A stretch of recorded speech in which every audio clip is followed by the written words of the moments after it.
বিগত সরকার electronic voting machine EVM এর মাধ্যমে রাষ্ট্রের ৩,০০০ কোটি টাকার বেশি নষ্ট করেছে এমন অভিযোগে নির্বাচন কমিশনের ৩ কর্মকর্তাকে জিজ্ঞাসাবাদ করেছে দুর্নীতি দমন কমিশন।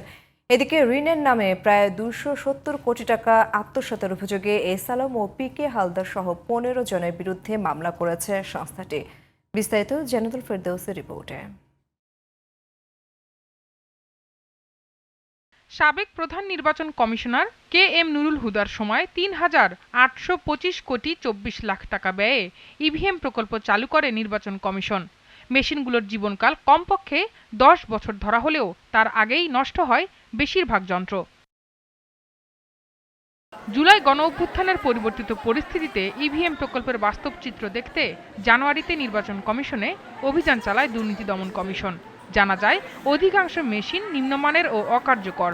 হদিস মেলেনি অন্তত ১৬০০ মেশিনের, যার পরিপ্রেক্ষিতে নির্বাচন কমিশনের তৎকালীন টেকনিক্যাল শাখার কর্মরত ৩ কর্মকর্তাকে বুধবার জিজ্ঞাসাবাদ করেছে সংস্থাটি।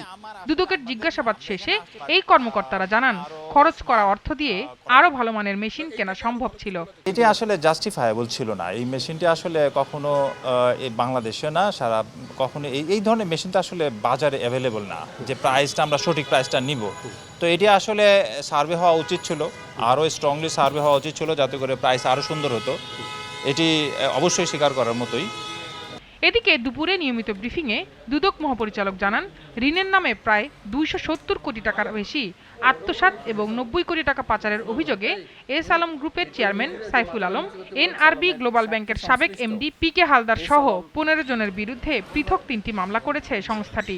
জনাব Mohammad Saiful Alam, chairman S Alam group ও প্রাক্তন চেয়ারম্যান পরিচালনা পর্ষদ রিলায়েন্স ফাইন্যান্স লিমিটেড, বর্তমানে আবিবা ফাইন্যান্স লিমিটেড, এবং এস আলম সুপার এডিবল অয়েলের শেয়ার হোল্ডার জনাব Abdus Samad, vice chairman S Alam group, Mohammad Abdullah Hasan পরিচালক সহ মোট ১৩ জনের বিরুদ্ধে সংশ্লিষ্ট ধারায় একটি মামলা রুজুর সিদ্ধান্ত গৃহীত হয়েছে।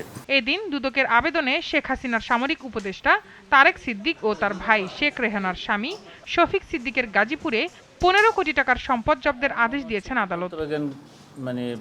জান্নাতুল ফেরদৌসী, জিটিভি নিউজ, ঢাকা।